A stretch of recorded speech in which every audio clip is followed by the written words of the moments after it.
Now, FOP President Brian Steele says his first priority was making sure those two officers recover. But he also brought up this concern. Listen. When the dust settles, the third thing we're going to do to FOP is find out why was this violent offender back on our streets.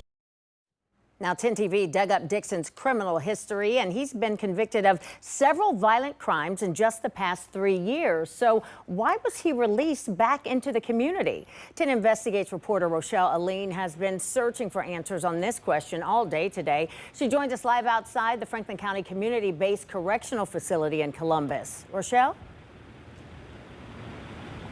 Yolanda, here's what we found. Last April, he was sentenced to 3 years of community control.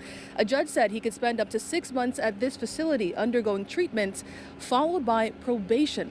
It's a decision that one attorney we spoke to says doesn't surprise him. Aggravated battery and 2 weapons charges. Those are the 3 felonies Daveonte Dixon pled guilty to in 2024. But instead of jail time, Dixon was offered a deal.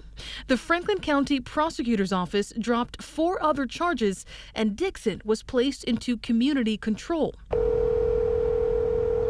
10 TV tracked down someone close to Dixon to learn more about his past, but they chose not to speak to us. We were able to speak to local attorney Sam Szymanski.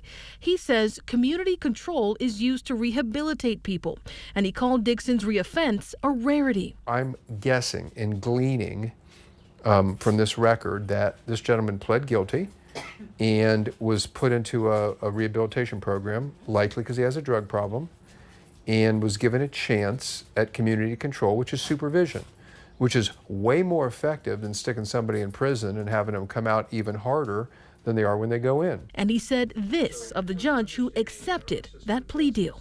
We elect judges to make tough decisions every day.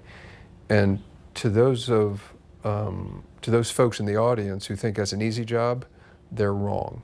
But tonight, someone who is questioning that decision is the president of the local police union.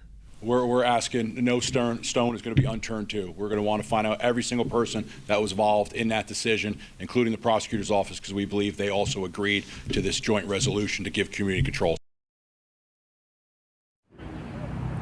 Now, I also contacted the prosecutor's office for comment on the matter today, and they released the following statement saying, quote, "We live in Ohio, a state in which legislators have made it very easy to access guns without a license. Until laws around guns and gun safety change, it will remain too easy for firearms to land in the wrong hands," end quote. I also contacted the judge that agreed to the plea deal in Dixon's case for an interview. She responded and declined, saying that state law would prohibit her from speaking on the case. In Columbus, Rochelle Aline, 10 TV News.